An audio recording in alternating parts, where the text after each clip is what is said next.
सबर का फल मीठा होता है, मगर मुझे तो खट्टा हुआ था, पता नहीं क्यों क्यों। मगर সিরিয়াস বুঝে সেলাই একদমই আসে না, জানি না কেন সেলাই আমার আসে না, নাকি আমি সেলাইয়ের আসে না, আমি সেটাই বুঝতে পারছি না। আমি একটা মানে ডবল সাইজের লিলির একটা ব্লাউজ নিয়েছিলাম। সেই ব্লাউজটা তো আমি নিয়ে তো নিয়েছি, এবার যদি সেটাকে ফিটিংস করে না পরি, মা পিছন দিয়ে মুগুর নিয়ে ঠ্যাঙাবে। তো সেই জন্য আমি মেশিন নিয়ে বসে পড়েছি। তো আমি একটা ট্রেন্ডিং ফলো করলাম, সেটা হচ্ছে হাতায় কুচি দেওয়া।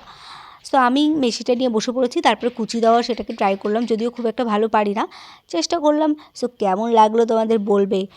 সো দীর্ঘ কয়েক ঘন্টা ট্রাই করার পর ফাইনালি আমি এই লুকটা বানাতে পেরেছি। কেউ আবার এটাকে কোট ভেবে নিও না, আসলে এটা একটা ব্লাউজ। আমি যেহেতু জামাটার উপরে পরেছি তাই দেখতে এরকম লাগছে। সো কেমন লাগছে এবার? আশা করি এবার পুরো পারফেক্ট লাগছে। সো আসলে না, এই শাড়িটা আমাকে দিয়েছিল আমার দাদু। এই শাড়িটার সাথে পরার জন্য কোনো ব্লাউজও ছিল না, আর ব্লাউজটার সাথে পরার জন্য কোনো শাড়ি ছিল না। তো আমি ভাবলাম কেননা এদের দুজনকে ফ্রেন্ডশিপ করিয়ে দিই। তো আমি দুজনকে কম্বিনেশন করে পরেই ফেললাম। কেমন লাগছে আমাকে কমেন্ট করে জানাবে। আর তার থেকে বড় কথা, এই গরমের মধ্যে আমি ভূতের মতো চুল ছেড়ে ভিডিও বানিয়েছি তোমাদের জন্য। তোমরা সাবস্ক্রাইব করছো না কেন? হ্যাঁ, সাবস্ক্রাইব করতে কি টাকা লাগে নাকি? হ্যাঁ, ফ্রিতে, টোটালি ফ্রি। তোমাদের জন্য এখন একটা অফার চলছে।